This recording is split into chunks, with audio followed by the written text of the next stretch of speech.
अगला अध्याय। काम्य कर्म के प्रसंग में शक्ति सहित पंचमुख महादेव की पूजा के विधान का वर्णन।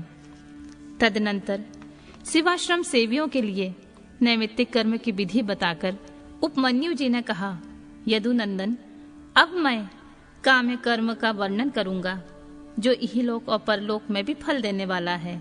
शैवों तथा माहेश्वरों को क्रमशः भीतर और बाहरी से करना चाहिए। जैसे शिव और महेश्वर में यह अत्यंत भेद नहीं है, उसी प्रकार शैवों और माहेश्वरों में भी अधिक भेद नहीं है। जो मनुष्य शिव के आश्रित रहकर ज्ञान यज्ञ में तत्पर होते हैं वे शैव कहलाते हैं, और जो शिवाश्रित भक्त भूतल पर कर्म यज्ञ में संलग्न रहते हैं वे महान ईश्वर का यजन करने के कारण माहेश्वर कहे गए हैं। इसीलिए ज्ञानी योगी शैवों को अपने भीतर भगवान द्वारा कर्मों का अनुष्ठान करना चाहिए और कर्मपरायण माहेश्वरों को बाहर विहित द्रव्यों द्वारा उपकरणों द्वारा उसका संपादन करना चाहिए। आगे बताए जाने वाले कर्म के प्रयोग में उनके लिए कोई भेद नहीं है। गंध, वर्ण और रस आदि के द्वारा विधि पूर्वक भूमि की परीक्षा करके मनोअभिलषित स्थान पर आकाश में चंदोबा तान दे। उस स्थान को भली भांति लीप पोत कर दर्पण के समान स्वच्छ बना दें। तत्पश्चात शास्त्रोक्त मार्ग से वहां पहले पूर्व दिशा की कल्पना करें। उस दिशा में 1 या 2 हाथ का मंडल बनाएं। उस मंडल में सुंदर अष्टदल कमल अंकित करें। कमल के कर्णिका भी होनी चाहिए। यथासंभव संचित रत्न और सुवर्ण आदि के चूर्ण से उसका निर्माण करें। वह अत्यंत शोभायमान और 5 आवरणों से युक्त हो। कमल के 8 दलों में पूर्वादि क्रम में अणिमा 8 सिद्धियों की कल्पना करें तथा उसके केसरों में शक्ति सहित वामदेव 8 रुद्रों को पूर्वादि दल के क्रम में स्थापित करें। कमल की कर्णिका में वैराग्य को स्थान दें और बीजों में नव शक्तियों की स्थापना करें। कमल के कंद में शिव संबंधी धर्म और नाल में शिव संबंधी ज्ञान की भावना करें। कर्णिका के ऊपर अग्निमंडल, सूर्य मंडल और चंद्रमंडल की भावना करें। इन मंडल के ऊपर शिव तत्व, विद्या तत्व और आत्मा तत्व का चिंतन करें। संपूर्ण कमलासन के ऊपर सुख पूर्वक विराजमान और नाना प्रकार के विचित्र फूलों से अलंकृत 5 आवरणों सहित भगवान शिव का माता पार्वती के साथ पूजन करें। उनकी अंग कांति शुद्ध स्फटिक मणि के समान उज्जवल है। वे सतत प्रसन्न रहते हैं। उनकी प्रभा शीतल है। मस्तक पर विदुम्न मंडल के समान चमकीली जटा रूप मुकुट उनकी शोभा बढ़ाता है। वे व्याघ चर्म धारण किए हुए हैं। उनके मुखार बिंद पर कुछ कुछ मंद मुस्कान की छटा छा रही है। उनके हाथ की हथेलियां और पैरों के तलवे लाल कमल के समान अरुण प्रभा से उद्दासित हैं। वे भगवान शिव समस्त शुभ लक्षणों से संपन्न और सब प्रकार के आभूषणों से विभूषित हैं। उनके हाथों में उत्तमोत्तम दिव्य आयुध शोभा पा रहे हैं और अंगों में दिव्य चंदन का लेप लगा हुआ है। उनके 5 मुख और 10 भुजाएं, अर्धचंद्राकार उनकी शिखा के मणि हैं। उनका पूर्ववर्ती मुख प्रातः काल के सूर्य की भांति अरुण प्रभा से उद्दासित एवं सौम्य है। उनमें 3 नेत्र रूपी कमल खिले हुए हैं तथा सिर पर बाल चंद्रमा का मुकुट शोभा पाता है।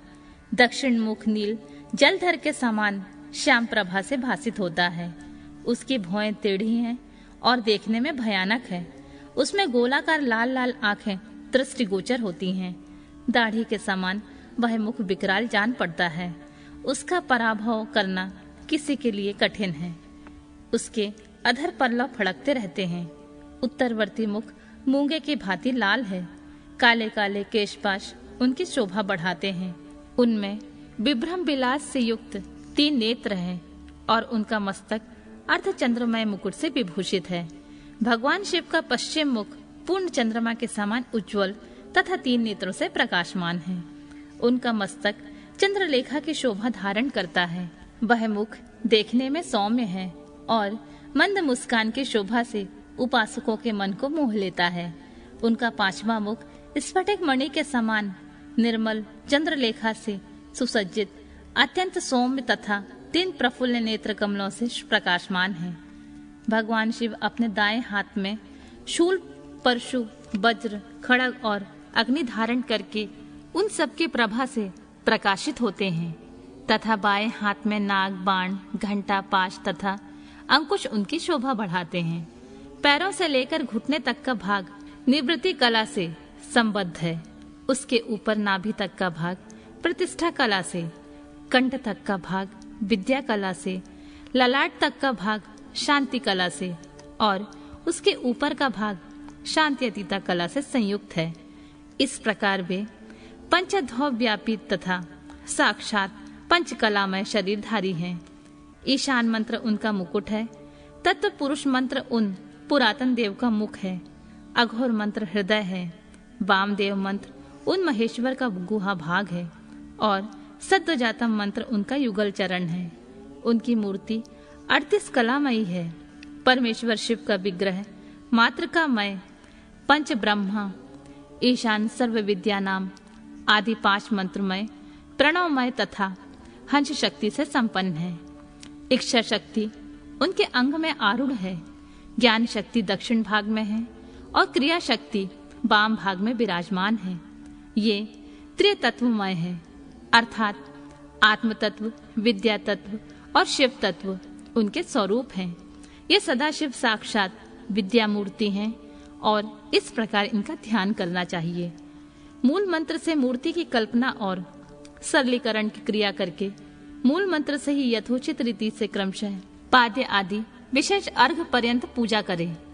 फिर पराशक्ति के साथ साक्षात मूर्तिमान शिव का पूर्वोक्त मूर्ति में आवाहन करके परमेश्वर महादेव का गंधादि पंचोपचार द्वारा पूजन करें। 5 ब्रह्म मंत्रों से, 6 अंग मंत्रों से, मातृका मंत्र से, प्रणव से, शक्तियुक्त शिव मंत्र से, शांत तथा अन्य वेद मंत्रों से अथवा केवल शिव मंत्र से उन परम देव का पूजन करें। पाद्य से लेकर मुखार शुद्धि पर्यंत पूजन संपन्न करके इष्ट देव का विसर्जन किए बिना ही क्रमशः 5 आवरणों की पूजा आरंभ करें।